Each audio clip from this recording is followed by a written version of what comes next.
करेंगे। कैसे लगेगा कमेंट में जरूर बताना। चलो। पंडित हाली हाली हो, पंडित हाली हाली पोतिया बिचारा की बन्नी मोर पिया सलवानी हो। पंडित हाली हाली हो, पंडित हाली हाली पोतिया बिचारा की बन्नी मोर पिया सलवानी हो।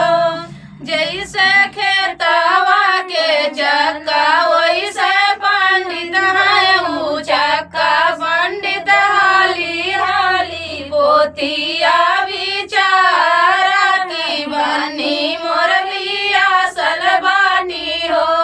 पंडित हाली हाली पोतिया बिचारा की बनी मोर पिया सलवानी हो।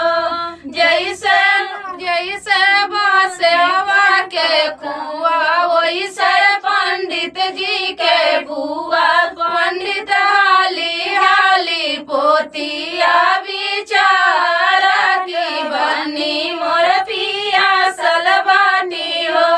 पंडित हाली हाली पोतिया बिचारा की बनी मोर पिया सलवानी हो। जैसे बनका घूनल बास वैसे पंडित कलुआठ। पंडित हाली हाली पोतिया बिचारा की बनी मोर पिया सलवानी हो।